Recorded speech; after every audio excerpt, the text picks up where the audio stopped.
الا ما شاء اللہ، اگر کوئی چیز باقی رہے گی تو وہ وَيَبْقَى وَجْهُ رَبِّكَ ذُو الْجَلَالِ وَالْإِكْرَامِ، اللہ رب العالمین کا جلال اور عزت والا چہرہ باقی رہے گا۔ کل شیء ہالک الا وجہہ، ہر شے ہلاک ہو جائے گی سوائے اللہ رب العالمین کے چہرے کے۔ اللہ رب العالمین کے چہرے کا ذکر ہوا، یہاں اللہ کی جو ذاتی صفت ہے، عظیم صفت ہے چہرہ، اس کا اس بات مقصود ہے، ورنہ مراد یہ نہیں ہے کہ اللہ کا صرف چہرہ ہی باقی رہے گا، مراد یہ ہے کہ اللہ تعالیٰ باقی رہیں گے۔ تو بعض دفعہ جز بول کے کل مراد لیا جاتا ہے۔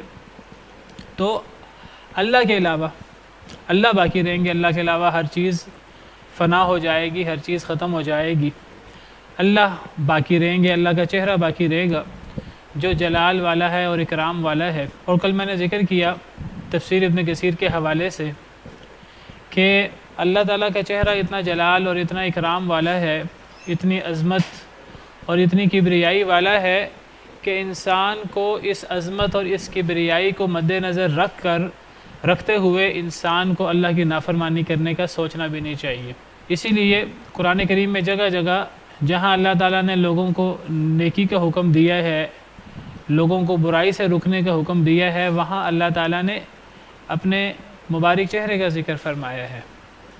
إِلَّا ابْتِغَاءَ وَجْهِ رَبِّهِ الْأَعْلَى يُرِيدُونَ وَجْهَهُ، قرآن کریم میں جگہ جگہ اللہ کے چہرے کو تلاش کرنا اور اللہ کی رضا تلاش کرنا، تو گویا کہ اللہ رب العالمین کا چہرہ اتنا جلال والا ہے، اتنا اکرام والا ہے کہ انسان کو ایسے رب العالمین کے حکم کی نافرمانی کرنے سے حتی الامکان بچنا چاہیے۔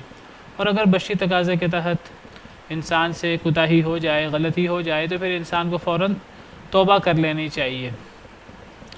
اور میں نے ذکر کیا تھا کہ یہ جو ذو الجلال والاکرام، یہ یہاں اللہ رب العالمین کی چہرے کی صفت کے لیے استعمال ہوا ہے، چہرے کے وصف کے طور پر استعمال ہوا ہے کہ وہ جلال والا اور اکرام والا چہرہ ہے۔ یہ وصف اللہ رب العالمین کے لیے بھی اس صورت کے آخر میں استعمال ہوا ہے، تبارک اسم ربک ذی الجلال والاکرام، پاک ہے آپ کے رب کا نام، آپ کا وہ رب جو جلال والا ہے اور اکرام والا ہے۔ تو یہ جو اللہ تعالیٰ کی دو عظیم صفات ہیں، ذو الجلال والاکرام، یہ اللہ کی بھی صفات ہیں اور اللہ کے عظیم صفت چہرے کی بھی صفات ہیں۔ تو اللہ کو زیادہ سے زیادہ ان صفات کے ساتھ اللہ کو یاد کرنا چاہیے، ان صفات کا ورد کرنا چاہیے، اور دعا کی جائے تو اللہ کو اللہ کے ان مبارک ناموں کا واسطہ دینا چاہیے۔ وَلِلَّهِ الْأَسْمَاءُ الْحُسْنَى فَادْعُوهُ بِهَا، اللہ کے پیارے پیارے نام ہیں، اللہ کو ان ناموں کے ساتھ پکارو۔ تو ان ناموں کے ساتھ اللہ سے دعا کرنی چاہیے، اللہم انت السلام ومنک السلام تبارکت یا ذا الجلال والاکرام۔ اور کئی احادیث میں دعاؤں کے آخر میں اللہ کو اللہ کی انہی صفات کا واسطہ دیا گیا ہے۔ اور حدیث مبارکہ میں آتا ہے، کل میں نے حدیث ذکر کی تھی کہ اللہ کے ان دو مبارک ناموں کا ورد کرنا چاہیے زیادہ سے زیادہ۔ حدیث مبارکہ میں آتا ہے الذو بیا ذا الجلال والاکرام، یا ذا الجلال والاکرام کا زیادہ سے زیادہ ورد کیا کرو۔ یا ذا الجلال والاکرام، اس کو لازم پکڑ لو۔ انسان کو دعا کے علاوہ بھی ذکر کے طور پر بھی انسان کو کثرت کے ساتھ یہ ذکر کرنا چاہیے، یا ذا الجلال والاکرام، یا ذا الجلال والاکرام، یا ذا الجلال والاکرام۔ تو جب اللہ تعالیٰ نے زمین کا ذکر کیا، پھر زمین پر بسنے والی مخلوقات میں سے انسان کا اور جنوں کا ذکر کیا، پھر اللہ نے ان کی فنا کا بھی ذکر کیا کہ یہ سب کی سب چیزیں فنا ہو جائیں گی، تو پھر اب اللہ تعالیٰ اپنی قدرت واضح فرماتے ہیں، اور اللہ تعالیٰ جو ہیں وہ مخلوق کی کمزوری واضح فرماتے ہیں۔ اللہ فرماتے ہیں کہ ہر مخلوق، زمین و آسمان کی ہر چیز، وہ اللہ رب العالمین کی محتاج ہے اور وہ اللہ رب العالمین سے سوال کرتی ہے۔ یسألہ من فی السماوات والارض، سوال کرتی ہے اللہ سے ہر وہ چیز جو آسمانوں میں ہے اور جو زمین میں ہے۔ زمین و آسمان کی ہر چیز اللہ کے سامنے دست سوال دراز کرتی ہے۔ صرف اللہ وحدہ لا شریک ہیں جو کسی کے محتاج نہیں ہیں، جو الغنی الحمید ہیں، تعریف کیے گئے ہیں، اور اللہ تعالیٰ غنی ہیں، بے نیاز ہیں، الصمد ہیں۔ باقی ہر مخلوق، چاہے وہ کتنی عظیم مخلوق کیوں نہ ہو، چاہے اس کی شان کتنی بلند کیوں نہ ہو، چاہے وہ کوئی نبی مرسل کیوں نہ ہو، چاہے وہ کوئی ملک مقرب کیوں نہ ہو، اللہ کا مقرب فرشتہ کیوں نہ ہو، اللہ کے بھیجا ہوا رسول کیوں نہ ہو، کوئی بڑا صحابی، کوئی بڑا ولی اللہ کیوں نہ ہو، ہر ایک اللہ کے سامنے محتاج ہے۔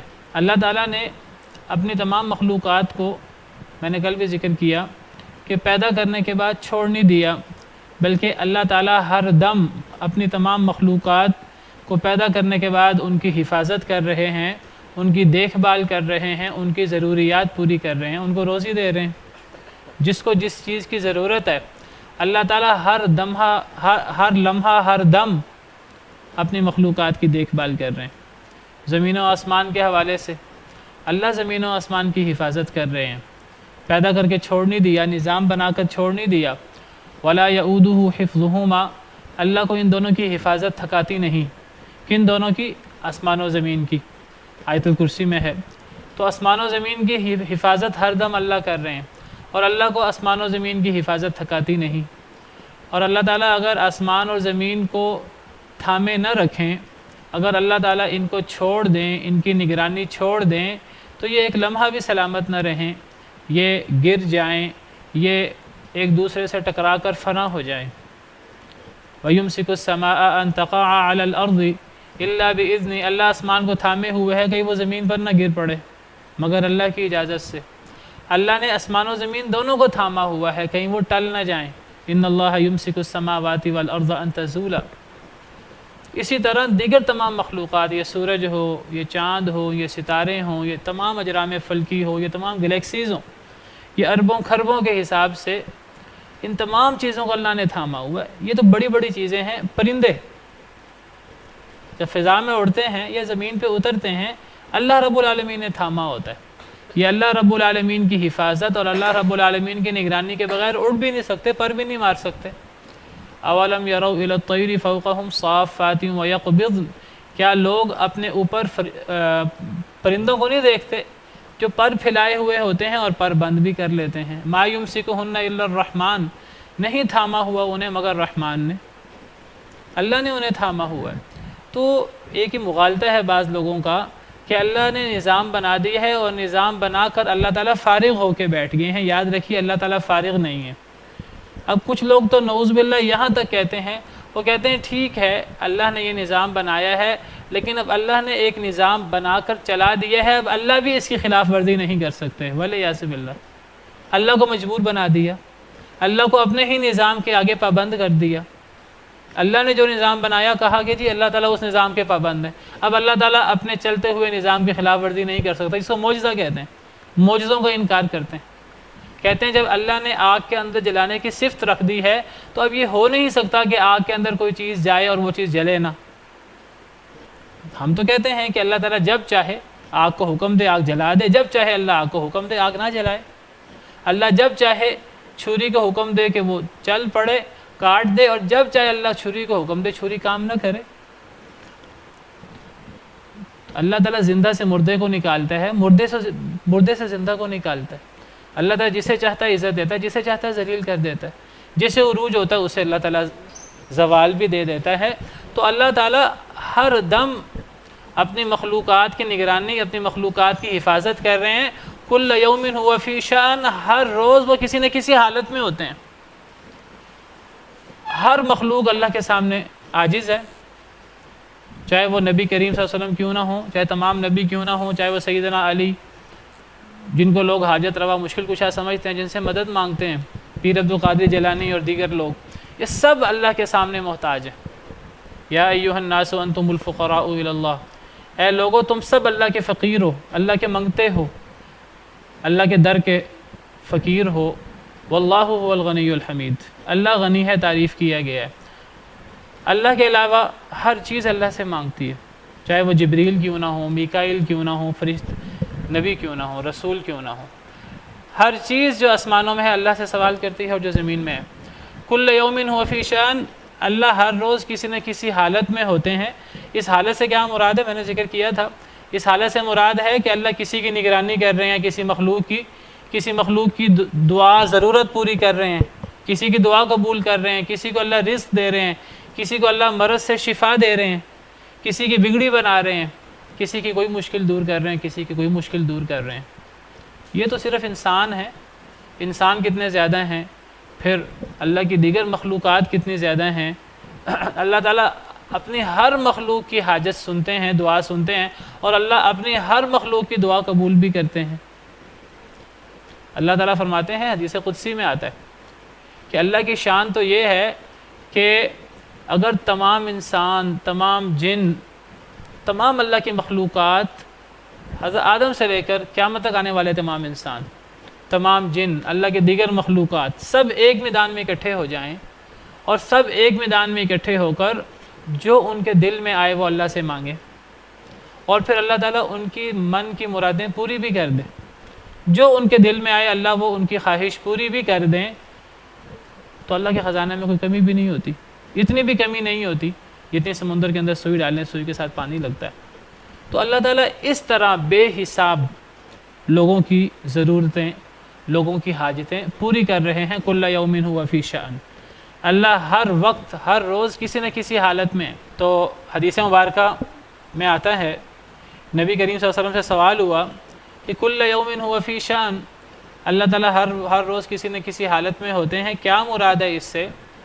تو نبی کریم صلی اللہ علیہ وسلم نے فرمایا من شأنہ ان یغفر ذنبا، اللہ کی حالتوں میں سے یہ بھی ہے کہ اللہ گناہ معاف کر دیں، یعنی کسی توبہ کرنے والے کا اللہ گناہ معاف کر دیں، وَيُفَرِّجَ كَرْبًا، کسی حاجت مند کا اللہ تعالیٰ حاجت دور کر دیں، کسی تکلیف والے کی اللہ تکلیف دور کر دے، وَيَرْفَعَ قَوْمًا وَيَضَعَ آخَرِينَ، کسی قوم کو اللہ بلند کر دے، عزت دے دے، اور کسی کو اللہ ذلیل کر دے، کسی کو اللہ ذلت دے دے۔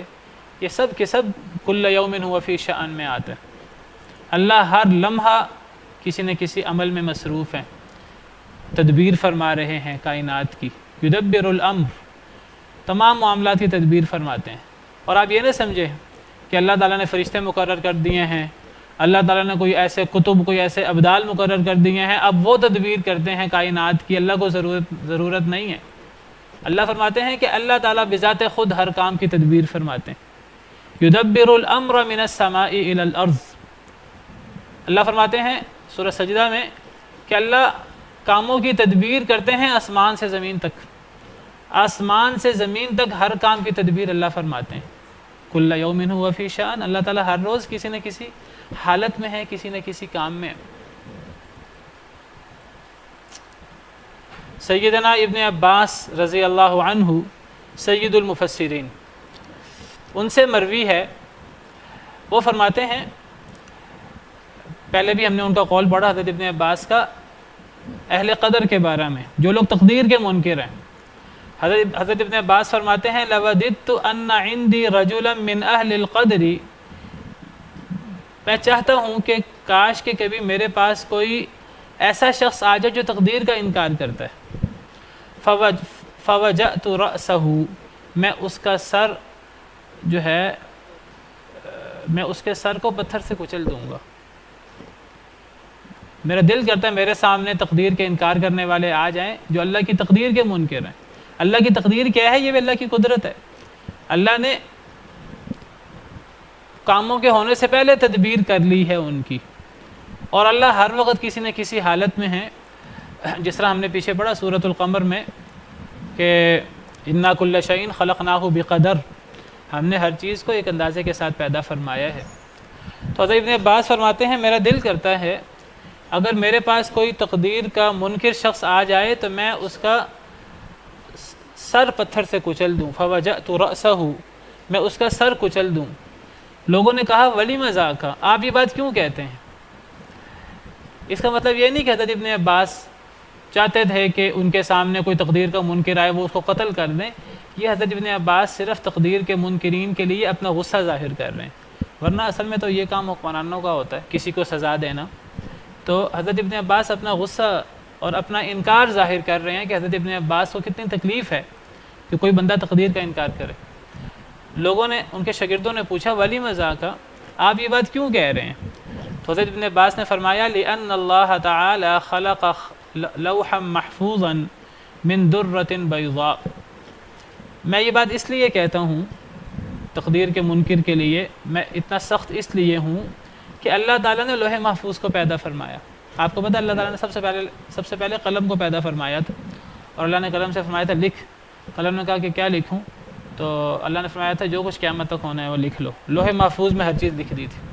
حضرت ابن عباس کہتے ہیں میں یہ بات اس لیے کہتا ہوں کیونکہ اللہ نے لوح محفوظ کو پیدا فرمایا من درۃ بیضاء، ایک سفید موتی سے، دفتاہ من یاقوتۃ حمراء، اس کی جو دونوں کنارے، دونوں جلدیں ہیں لوح محفوظ کی، وہ سرخ یاقوت سے ہیں۔ قلمہ نور، اس کا قلم نورانی ہے جس نے لکھا لوح محفوظ میں۔ وکتابہ نور، اس کی کتابت بھی نورانی ہے۔ وعرضہ ما بین السماء والارض، وہ جو لوح محفوظ جو کتاب ہے جس کے اندر ہر چیز لکھی ہوئی ہے، اس کی چوڑائی آسمان و زمین کے برابر ہے۔ ینظر فیہ کل یوم 60 و300 نظرۃ، اللہ تعالیٰ ایک دن میں لوح محفوظ میں 360 مرتبہ جھانکتے ہیں۔ ایک دن میں اللہ تعالیٰ لوح محفوظ میں کتنی دفعہ جھانکتے ہیں؟ 360 مرتبہ۔ یخلق بکل نظرۃ، جتنی دفعہ اللہ دیکھتے ہیں لوح محفوظ میں اتنی دفعہ ہی کسی چیز کو پیدا کرتے ہیں۔ یخلق بکل نظرۃ، جتنی دفعہ دیکھتے ہیں اتنی دفعہ پیدا کرتے ہیں۔ ویحیی ویمیت، زندہ بھی کرتے ہیں مارتے بھی ہیں اتنی مرتبہ۔ ویعز ویذل، عزت بھی دیتے ہیں ذلیل بھی کرتے ہیں۔ ویفعل ما یشاء، جو چاہتے ہیں کرتے ہیں۔ یعنی یہ سمجھنا کہ اللہ تعالیٰ نے بس ایک نظام بنا دیا ہے، لوح محفوظ میں لکھ دیا ہے، اب اللہ فارغ ہو کے بیٹھ گئے ہیں، یہ بات صحیح نہیں ہے۔ اللہ نے تقدیر بنائی ہے، لیکن تقدیر بنانے کے بعد ہر چیز کو پیدا فرمایا ہے، ہر چیز کی تدبیر کی ہے، لیکن کرنے کے بعد فارغ ہو کر نہیں بیٹھ گئے۔ اللہ روزانہ لوح محفوظ میں 360 مرتبہ دیکھتے ہیں، اور جتنی دفعہ دیکھتے ہیں اتنی دفعہ پیدا فرماتے ہیں، زندہ کرتے ہیں، مارتے ہیں، عزت دیتے ہیں، ذلیل کرتے ہیں، جو چاہتے ہیں کرتے ہیں۔ اللہ ہر لمحہ کسی نہ کسی حالت میں ہے، کسی نہ کسی کام میں ہے۔ کل یوم ہوا فی شان، تو یہ اللہ رب العالمین کی قدرت ہے، یہ اللہ رب العالمین کی شان ہے۔ فَبِأَيِّ آلَاءِ رَبِّكُمَا تُكَذِّبَانِ، تو تم دونوں اے انسانوں اور جنوں اپنے رب کی کس کس نعمتوں کا تم انکار کرو گے؟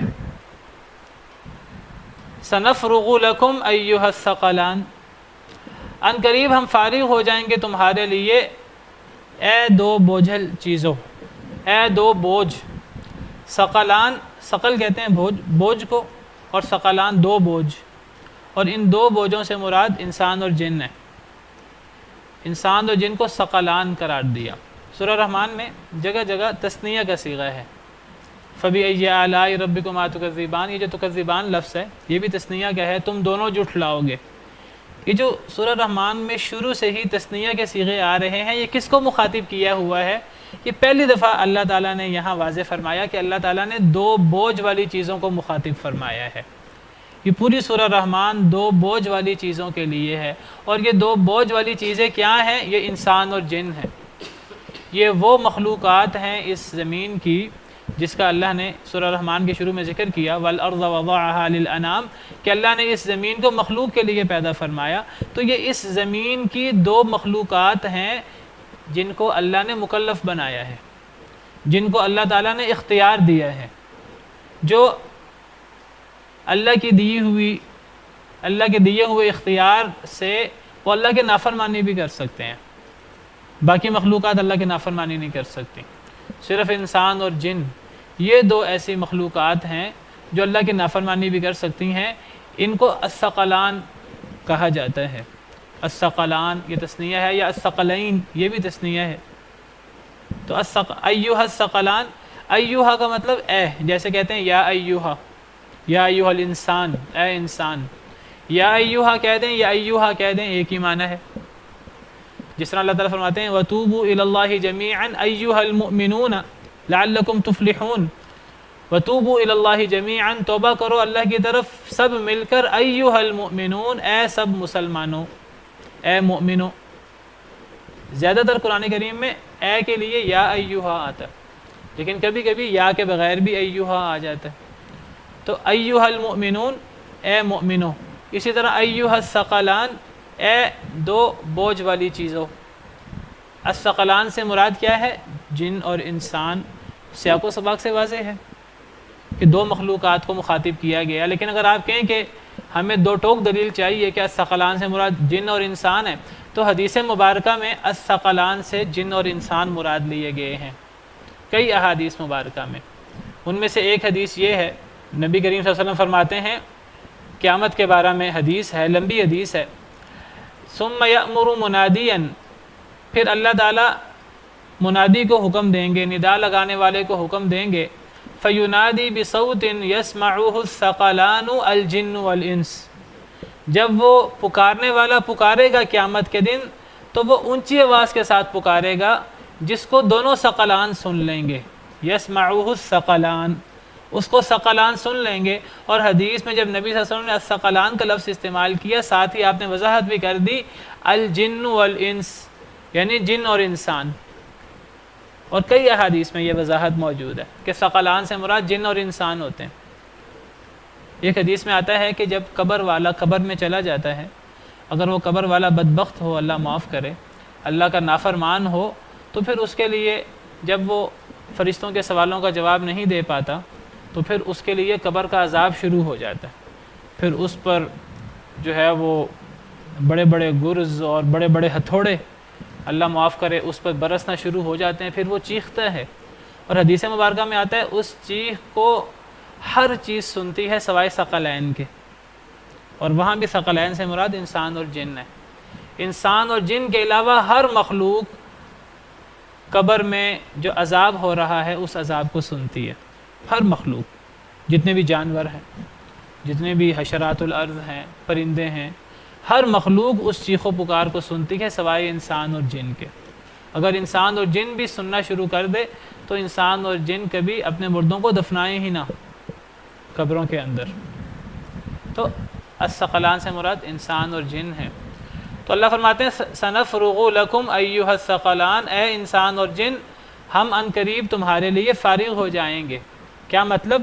یعنی قیامت کے دن، یعنی قیامت کے دن ہم تمہارے لیے فارغ ہو جائیں گے تمہارا حساب لینے کے لیے، تمہارا حساب کریں گے. کیا مطلب ہے ہم تمہارے لیے فارغ ہو جائیں گے؟ یعنی کیا اللہ تعالیٰ بہت زیادہ مصروف ہیں کہ اللہ کے پاس ابھی وقت نہیں ہے حساب کا؟ نہیں، یہ ایک ڈانٹ کا انداز ہے، یہ ایک ڈانٹ کا انداز ہے، اور عربوں میں یہ مشہور ہے. ایک بندہ فارغ بھی ہو تو وہ بھی جب اس نے کسی سے انتقام لینا ہوتا ہے وہ کہتا ہے کہ سأفرغ لک، ان قریب میں تیرے لیے فارغ ہو جاؤں گا. اصل میں مراد یہ نہیں ہوتی کہ میں ابھی بڑا مصروف ہوں، ابھی وقت نہیں ہے، جب مجھے وقت ملے گا تب میں تیرے لیے فارغ ہوں گا اور تب میں تجھ سے بدلہ لوں گا. یہ ایک تنبیہ، ایک تہدید کا انداز ہے، ایک ڈانٹ کا انداز ہے. مفسرین کہتے ہیں کہ سنفرغ سے مراد ہے سنحاسبکم، ہم ان قریب تمہارا حساب کریں گے. یعنی یہ مطلب نہیں اللہ تعالیٰ چونکہ اتنے کاموں میں مصروف ہیں، کل یوم هو فی شأن، اللہ ہر روز کسی نہ کسی حالت میں ہے، اللہ کسی کی حاجت سن رہے ہیں، کسی کی دعا سن رہے ہیں، کسی کی ضرورت پوری کر رہے ہیں، تو اللہ کے پاس وقت نہیں ہے. پھر ایک وقت ہوگا اللہ تعالیٰ تمام کاموں کو سائڈ پہ رکھیں گے اور اللہ حساب کریں گے. نہیں، اللہ تعالیٰ کے پاس تو جتنی مخلوقات ہیں، ہر ہزاروں لاکھوں کروڑوں مخلوقات، اور ہر مخلوق کے کتنے افراد ہیں، ہر مخلوق کی اللہ ضرورت بھی پوری کرتے ہیں، ہر مخلوق کی اللہ پکار بھی سنتے ہیں، دعائیں بھی سنتے ہیں. اس کے باوجود اللہ جو چاہیں، جو کرنا چاہیں اللہ کر سکتے ہیں. اللہ نے کسی کو سزا دینی ہے، اللہ نے کسی کا حساب لینا، اللہ لے سکتے ہیں. لیکن اللہ نے اصل میں حساب لینے کے لیے ایک وقت مقرر کر رکھا ہے. اصل میں تنبیہ اور ڈانٹ کا انداز ہے کہ عنقریب تمہارا حساب کریں گے. تم جو اعمال کر رہے ہو اچھے یا برے، ہم نے تمہیں ان کی جزا دینی ہے. نیک لوگوں کو ان کا بدلہ دینا ہے اچھا، اور برے لوگوں کو ان کی سزا دینی ہے. تو یہ ایک ڈانٹ کا انداز ہے. ہم عنقریب فارغ ہو جائیں گے تمہارے لیے ایھا الثقلان، اے انسانوں اور جنوں. فبأي آلاء ربكما تكذبان، پس تم دونوں اپنے رب کی کن کن نعمتوں کو جھٹلاؤ گے. اللہ تعالیٰ ڈانٹ رہے ہیں اور اللہ تعالیٰ فرما رہے ہیں کہ اے جنوں اور انسانوں ہم عنقریب تمہارے لیے فارغ ہو جائیں گے، عنقریب تمہارا حساب لیں گے. اور ساتھ ہی اللہ فرماتے ہیں کہ تم دونوں اپنے رب کی کس کس نعمت کو جھٹلاؤ گے. کیا حساب لینا یہ اللہ کی نعمت ہے؟ کیا حساب لینا اللہ کی نعمت ہے؟ اللہ فرماتے ہیں کہ ہم عنقریب تمہارے لیے فارغ ہو جائیں گے اے جنوں اور انسانوں. اور آپ کو پتہ ہے جنوں انسانوں میں سے اکثر لوگ اللہ کے غضب کا شکار ہوں گے. بہت تھوڑے لوگ ہیں، اللہ ہمیں ان لوگوں میں شامل فرمائے. وَقَلِيلٌ مِّنْ عِبَادِيَ الشَّكُورُ. بہت تھوڑے میرے بندوں میں سے شکر گزار ہیں. بہت تھوڑے بندے جو ہیں وہ شیطان کی پیروی سے بچیں گے. زیادہ لوگ شیطان کے پیروکار ہوں گے، زیادہ لوگ جہنم میں جائیں گے. لَأَمْلَأَنَّ جَهَنَّمَ مِنْكَ وَمِمَّنْ تَبِعَكَ مِنْهُمْ أَجْمَعِينَ. تجھ سے اے شیطان اور جو بھی تیری پیروی کرے ان سب سے جہنم کو بھر دوں گا، سوائے چند خالص لوگوں کے. وہ تھوڑے لوگ ہوں گے. تو اللہ فرماتے ہیں ڈانٹ کر کہ اے جنوں اور انسانوں ہم عنقریب تمہارے لیے فارغ ہو جائیں گے. مراد کیا ہے کہ ہم تمہارا حساب کریں گے. جس نے گناہ کیا ہے اس کو اس کی سزا دیں گے اور جس نے نیکی کی ہے اس کو اس کا بدلہ دیں گے. اور پھر اللہ فرماتے ہیں کہ تم دونوں اپنے رب کی کس کس نعمت کا انکار کرو گے. تو میرا سوال یہ ہے کہ کیا اللہ کا حساب لینا، اللہ کا نیک لوگوں کو نیک بدلہ دینا، برے لوگوں کو سزا دینا، یہ اللہ کی نعمت ہے؟ اللہ نے اس کے بعد اپنی نعمت کا ذکر کیا. تم اپنے رب کی کس کس نعمت کا انکار کرو گے؟ تو یہ یاد رکھیے اللہ کی نعمت ہے. جی نہیں یہ حقیقتاً اللہ کی نعمت ہے. ظالم کو ظلم کی سزا دینا نعمت ہے کہ نہیں؟ باقی لوگوں کے لیے یہ اصل میں یہ ظالم کو روکنا ہے اور یہ ظالم کی بھی مدد ہے اور مظلوم کی مدد تو ہے ہی، یہ ظالم کی بھی مدد ہے. نبی صلی اللہ علیہ وسلم نے فرمایا انصر اخاک ظالما او مظلوما. اپنے بھائی کی مدد کرو خواہ وہ ظالم ہو خواہ مظلوم. کیا مطلب ہے اپنے بھائی کی مدد کرو خواہ ظالم ہو خواہ مظلوم؟ مطلب یہ اگر مظلوم ہے تو اس کی مدد کرو، وہ تو واضح ہے. اگر ظالم ہے تو اس کی مدد کرو، یعنی اس کو ظلم سے روک لو. تو ظالم کو اس کے ظلم سے روک لینا، ظالم کو اس کے ظلم کی سزا دینا، یہ تو نعمت ہے اللہ کی. اللہ نے اس کو زندگی قرار دیا قرآن میں. وَلَكُمْ فِي الْقِصَاصِ حَيَاتٌ یا اولی الالباب. اے عقل مندو تمہارے لیے قصاص میں زندگی ہے. لعلکم تتقون تاکہ تم پرہیزگار بن جاؤ. تو قصاص جس میں کسی قاتل کو قتل کیا جاتا ہے، کسی ظالم کو اس کے ظلم کا بدلہ دیا جاتا ہے، تو یہ اللہ کی بہت بڑی نعمت ہے. اسی لیے اللہ تعالیٰ قرآن کریم میں فرماتے ہیں کہ جب دنیا میں ظلم بڑھ جاتا ہے، ظالم عروج حاصل کرتا رہتا ہے، ایک وقت آتا ہے کہ اللہ تعالیٰ ظالم کو ذلیل کر دیتے ہیں اور یہ اللہ کی رحمت ہوتی ہے. اور اللہ قرآن میں فرماتے ہیں وَلَوْلَا دَفْعُ اللَّهِ النَّاسَ بَعْضَهُمْ بِبَعْضٍ لَفَسَدَتِ الْأَرْضِ. اگر اللہ تعالیٰ بعض لوگوں کو بعض لوگوں سے دور نہ کرتا تو زمین میں فساد ہو جاتا. کیا مطلب ہے اس آیت کریمہ کا؟ کہ دوسرے پارے کی سیکنڈ لاسٹ آیت ہے. اگر اللہ تعالیٰ لوگوں کے ذریعے لوگوں کو دور نہ کرتا، کیا مطلب؟ مطلب یہ ہے کہ اگر ایک سرکش ہوتا رہتا ہے اور وہ طاقت پہ طاقت حاصل کرتا رہتا ہے، علاقوں پہ علاقے فتح کرتا رہتا ہے، بڑا ظالم ہے، وہ ظلم کرتا جاتا ہے، علاقوں پہ علاقے فتح کرتا رہتا ہے، ظلم کا بازار گرم کرتا رہتا ہے. ایک وقت آ جاتا ہے کہ اللہ تعالیٰ اور لوگوں کے ذریعے اللہ تعالیٰ اس کو شکست دے دیتے ہیں. اللہ تعالیٰ کمزوروں کے ذریعے اس طاقتور کو شکست دے دیتے ہیں. اللہ فرماتے ہیں یہ اللہ کی ایک سنت ہے. اللہ نے ایسے کرنا ہی کرنا ہے کہ ہر عروج کو زوال ہوگا. تو اللہ فرماتے ہیں اگر اللہ تعالیٰ لوگوں کے ذریعے لوگوں کو دور نہ کرے تو زمین میں فساد ہو جائے. تو اللہ نے زمین کو قائم رکھنا ہے. اگر ایک ظالم ہی وہی ہمیشہ غالب رہے اور وہی ظلم کرتا رہے تو زمین میں فساد ہو جائے گا، پھر زمین باقی نہیں رہے گی. اللہ نے زمین کا نظام چلانا ہے تو ظلم پھر ظلم ہے، بڑھتا ہے تو مٹ جاتا ہے اللہ کے حکم سے. تو یہ اللہ کا عدل ہے، اللہ کا انصاف ہے. یہ اللہ کا عدل، اللہ کا انصاف تو اللہ کی رحمت ہے.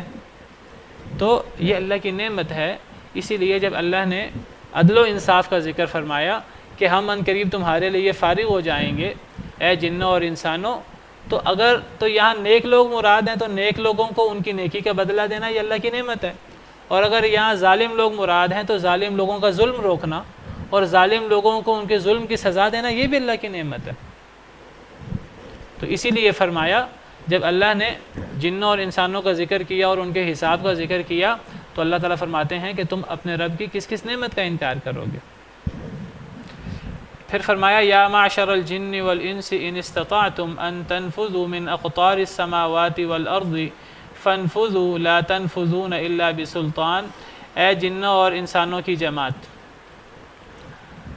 اس سے بھی پتہ لگا کہ اس پوری صورت میں جنوں اور انسانوں کو خطاب ہے. ایھا الثقلان سے مراد بھی جن اور انسان ہے. یا معشر الجن والانس اے انسانوں اور جنوں کی جماعت ان استطعتم ان تنفذوا من اقطار السماوات والارض اگر تم طاقت رکھو کہ تم نکل جاؤ آسمان اور زمین کے کناروں سے. فانفذوا تو نکل جاؤ. اے جنوں اور انسانوں اللہ نے تمہیں مہلت دی ہوئی ہے. یہ مہلت دائمی نہیں ہے, یہ تھوڑی سی مہلت ہے. متاع قلیل, یہ تھوڑا سا فائدہ ہے. ثم مأواہم جہنم, پھر تمہارا ٹھکانہ جہنم ہے. یہ تھوڑی سی مہلت ہے. قال ومن کفر فامتعه قلیلا, اللہ نے فرمایا جو کفر کرے گا میں اسے تھوڑی سی مہلت دوں گا. ثم اضطرہ الی عذاب النار, پھر میں اسے آگ کے عذاب کی طرف مجبور کر دوں گا. اللہ نے مہلت دی ہے. یہ مہلت جب ختم ہوتی ہے, اللہ فرماتے ہیں جب اللہ کی پکڑ آ جاتی ہے, جب ڈھیل کا وقت ختم ہو جاتا ہے, اب اللہ کی پکڑ کے وقت انسانوں اور جنوں میں سے جو طاقت رکھتا ہے کہ وہ اللہ کی پکڑ سے بھاگ جائے تو وہ بھاگ لے. جو طاقت رکھتا ہے کہ وہ اللہ کی پکڑ سے بھاگ سکے تو بھاگ جائے. جو زمینوں آسمان کے کناروں سے نکلنے کی سکت رکھتا ہے تو وہ نکل جائے. لا تنفذون الا بسلطان, نہیں تم نکل سکتے مگر طاقت کے ساتھ, غلبے کے ساتھ, اور وہ غلبہ ہے نہیں کسی کے پاس. نہیں تم نکل سکتے زمین و آسمان کے کناروں سے, اللہ کی پکڑ سے تم نہیں بچ سکتے. الا بسلطان, مگر غلبے کے ساتھ. اور کس کے پاس غلبہ ہے اللہ کے بالمقابل؟ کسی کے پاس غلبہ نہیں ہے. اللہ کی پکڑ کے بالمقابل اگر کسی نے بچنا ہے اللہ کی پکڑ سے, اس پکڑ سے بچنے کا ایک ہی ذریعہ ہے, وہ ہے اللہ کی رحمت کا ذریعہ, اللہ کی رحمت کا واسطہ. اللہ کے غضب سے کسی نے بچنا ہے تو اللہ کی رحمت کی پناہ لے سکتا ہے, اور کوئی پناہ نہیں ہے. اللہم انا نعوذ برضاک من سخطک, اے اللہ ہم آپ کی ناراضگی سے آپ کی رضا کی پناہ لیتے ہیں. وبمعافاتک من عقوبتک, اے اللہ ہم آپ کی سزا سے آپ کی معافی کی پناہ لیتے ہیں.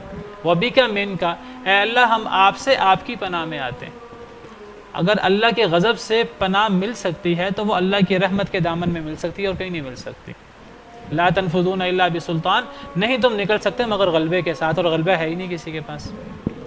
تو فرمایا کہ اے جنوں اور انسانوں کی جماعت اگر تم طاقت رکھو یہ کہ تم نکل جاؤ آسمان اور زمین کے کناروں سے تو پھر نکل جاؤ.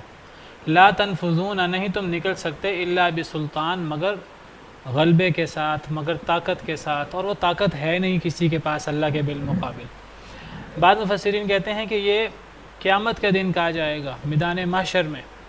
جب میدان محشر میں سب لوگ اکٹھے ہوں گے, قبروں سے نکلیں گے, تو ان لوگوں سے کہا جائے گا کہ اب تمہارا حساب کتاب شروع ہونے والا ہے. اب نیک لوگوں کو ان کی نیک عمل کی جزا اور برے لوگوں کو ان کے برے عمل کی سزا دی جائے گی. جو بھاگ سکتا ہے وہ بھاگ جائے, کوئی نہیں بھاگ سکے گا. وہاں فرشتے بھی موجود ہوں گے, کوئی فرشتوں کی پکڑ سے نہیں بھاگ سکے گا. فرشتے نہ بھی ہوں تو اللہ سے کوئی نہیں بھاگ سکے گا. فَبِأَيِّ آلَاءِ رَبِّكُمَا تُكَذِّبَانِ, پس تم دونوں اپنے رب کی کن کن نعمتوں کو جھٹلاؤ گے. یہاں بھی پکڑ کا ذکر ہے, اللہ کی پکڑ کا, اللہ کے عذاب کا ظالموں کے لیے. تو ظالموں کے لیے اللہ کا عذاب یہ نعمت ہے. اللہ ظالموں کو ان کے ظلم کا حساب دے, اللہ نیک لوگوں کو ان کے نیک اعمال کا بدلہ دے. یہ دونوں نعمتیں ہیں اللہ کی, یہ دونوں نعمتیں ہیں. یا پھر آپ اس کو اس انداز سے لیں کہ کسی ظالم کو یہ بتا دینا کہ اگر تم ظلم کرو گے تو تمہارے ساتھ یہ ہوگا قیامت کے دن. یہ اللہ کی کتنی بڑی نعمت ہے. اگر کوئی شخص کسی ایسے رستے پر جا رہا ہو جس رستے پہ ڈاکو ہیں, تو کسی شخص کو بتا دینا کہ اس رستے پر ڈاکو ہیں, اس رستے سے نہ جاؤ. یہ اس کے ساتھ احسان ہے کہ نہیں؟ بہت بڑا اللہ کا احسان ہے. تو آپ اس کو دو اعتبار سے, اگر نیک لوگ ہیں تو نیک لوگوں کو نیک بدلہ دینا وہ تو اللہ کی نعمت ہے ہی. اصل دل میں سوال پیدا ہوتا ہے ظالموں کو ان کے ظلم کا حساب دینا, ظالموں کو ظلم کے مقابلے میں سزا دینا, تو یہ اللہ کی نعمت کیسے ہے؟ تو یہ عدل و انصاف ہے, اور عدل و انصاف اللہ کی نعمت ہے. یا پھر ظالم لوگوں کو ان کی سزا بتا دینا مرنے سے پہلے تاکہ وہ توبہ کر لیں، یہ اللہ کی کتنی بڑی نعمت ہے۔ فَبِأَيِّ آلَاءِ رَبِّكُمَا تُكَذِّبَانِ، تم دونوں اپنے رب کی کن کن نعمتوں کا انکار کرو گے۔ يُرْسَلُ عَلَيْكُمَا شُوَاظٌ مِّن نَارٍ وَنُحَاسٌ فَلَا تَنتَصِرَانِ، بھیجا جائے گا تم دونوں پر، اے انسانوں اور اے جنوں، شُوَاظٌ مِّن نَارٍ، شعلے آگ کے، وَنُحَاسٌ اور لپک اور دھواں، فَلَا تَنتَصِرَانِ، پس تم دونوں بدلہ نہیں لے سکو گے۔ تم دونوں پر آگ کے شعلے اور آگ کا دھواں چھوڑا جائے گا عذاب کے لیے، تو تم بدلہ نہیں لے سکو گے، بچ نہیں سکو گے، اپنے آپ کو بچا نہیں سکو گے۔ یعنی اگر کوئی یہ سمجھے کہ میں قیامت کے دن بھاگ جاؤں گا، دور چلا جاؤں گا، اگر فرض کریں وہ دور چلا بھی جائے تو پیچھے سے آگ کے شعلے، اور شعلے بھی کتنے کتنے بڑے ہیں، بڑے بڑے اونٹوں جتنے، بڑے بڑے محل جتنے شعلے۔ انطلقوا الی ما کنتم بہ تکذبون، سورہ مرسلات میں، کہ چلو اس عذاب کی طرف جس کو تم جھٹلاتے تھے، انطلقوا الی ظل ذی ثلاث شعب، اس عذاب کی طرف چلو جو 3 سایوں کی طرح ہے، لا ظلیل ولا یغنی من اللہب، اس کا کوئی سایہ نہیں ہے اور وہ آگ کے شعلوں سے بھی بچا نہیں سکے گا۔ انہا ترمی بشرر کالقصر، قیامت کے دن جہنم بڑے بڑے محلوں جتنے شعلے پھینکے گی، بڑے بڑے محلوں جتنے انگارے پھینکے گی۔ انہا ترمی بشرر، جہنم قیامت کے دن شرارے پھینکے گی، کالقصر، قصر کی طرح، بڑے بڑے محلوں جتنے، کأنہ جمالۃ صفر، گویا کہ وہ زرد اونٹ ہیں۔ زرد اونٹ، یہ اونٹوں کی ایک بہت بڑی بھاری بھرکم نسل ہوتی تھی، تو بڑے بڑے اونٹوں جتنے، بڑے بڑے محلات جتنے انگارے ہوں گے، آگ کے شعلے ہوں گے۔ شعلہ چھوٹی سی چیز ہوتی ہے، جب آگ جلائیں تو چھوٹے چھوٹے شعلے نکلتے ہیں، تو جہنم کی آگ کے شعلے چھوٹے نہیں ہیں۔ تو اگر تم سمجھتے ہو کہ تم بھاگ جاؤ گے، تو بالفرض اگر تم بھاگ بھی گئے تو پیچھے سے آگ کے شعلے آئیں گے، دھواں آئے گا، فلا تنتصران، تم دونوں بدلہ نہیں لے سکو گے، اپنے آپ کو بچا نہیں سکو گے، والعیاذ باللہ۔ بعض مفسرین نے نحاس سے مراد پگھلا ہوا تانبا لی ہے، بعض مفسرین نے نحاس سے مراد دھواں لی ہے۔ جہنم کی آگ کا دھواں وہ بہت بڑا عذاب ہے، جس کو قرآن کریم میں کئی مقامات پر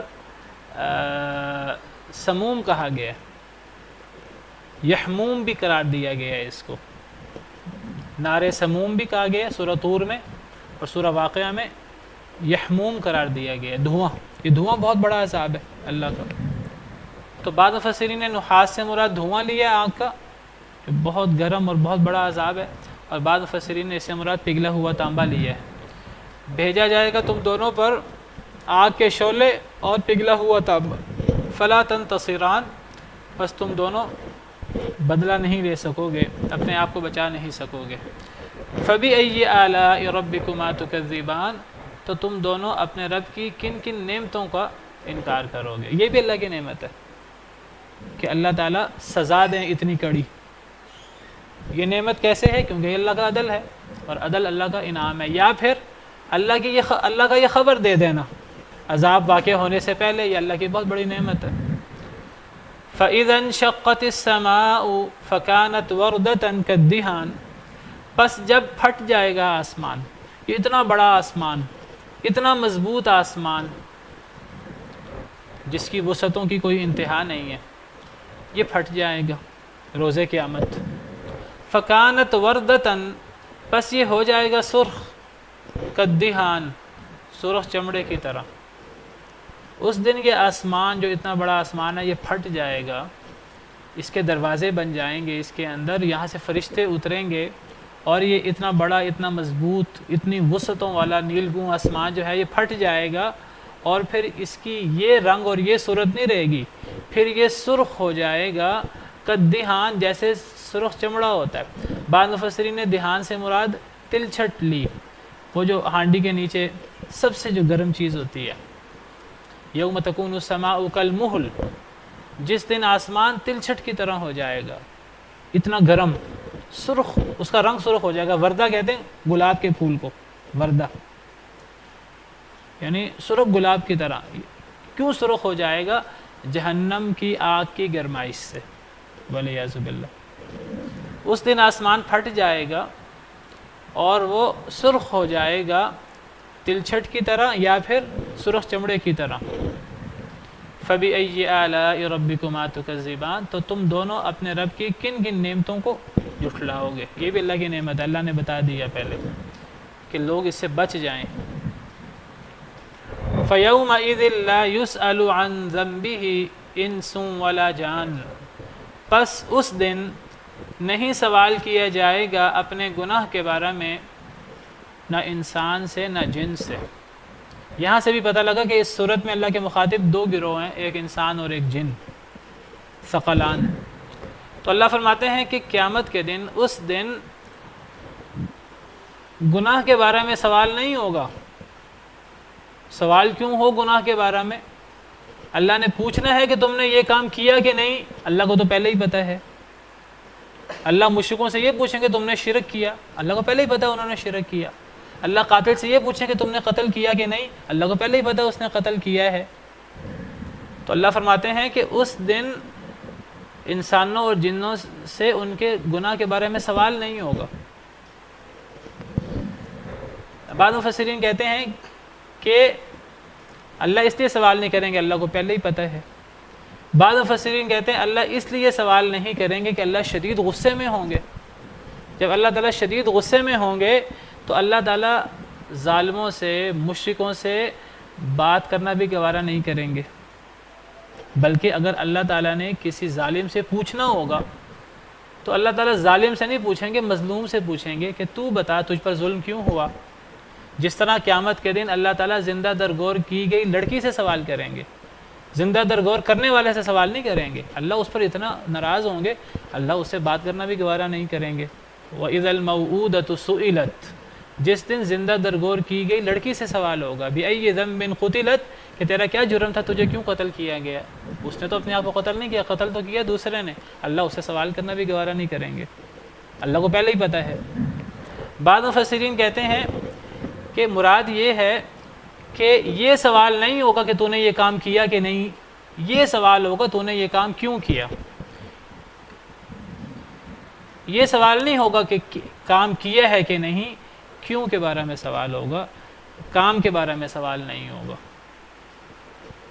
بعض مفسرین کہتے ہیں کہ نہیں، سوال تو ہوگا لیکن بعض ایسے موقع ہیں ان موقعوں پر سوال نہیں ہوگا، بعض موقعوں پر سوال ہوگا. قرآن کریم میں سوالوں کا ذکر بھی ہے. قرآن کریم کی کئی آیات سے پتہ لگتا ہے اللہ مجرموں سے سوال کریں گے. اللہ تعالیٰ حدیث میں آتا ہے کہ اس وقت تک انسان کے قدم نہیں ہلیں گے جب تک اس سے 5 چیزوں کے بارے میں سوال نہ ہو. تو سوال تو ہوگا. اب کئی آیات سے پتہ لگتا ہے قیامت کے دن سوال ہوگا، کئی آیات سے پتہ لگتا ہے سوال نہیں ہوگا. اب اس آیت سے پتہ لگتا ہے سوال نہیں ہوگا. اور سورہ مرسلات میں بھی ہے ھذا یوم لا ینطقون، یہ وہ دن ہے جس دن وہ بات بھی نہیں کر سکیں گے. ولا یؤذن لهم فیعتذرون، ان کو عذر پیش کرنے کی بھی اجازت نہیں ہوگی. لیکن دیگر آیات سے پتہ لگتا ہے کہ ظالم لوگ، مشرک لوگ عذر پیش کریں گے الٹے سیدھے. قرآن کریم میں ہی ہے ثم لم تکن فتنتهم الا ان قالوا واللہ ربنا ما كنا مشرکین، پھر ان کا جواب اس کے علاوہ کچھ نہیں ہوگا، وہ کہیں گے اللہ کی قسم ہم نے تو شرک ہی نہیں کیا. یہ قرآن کی آیت ہے.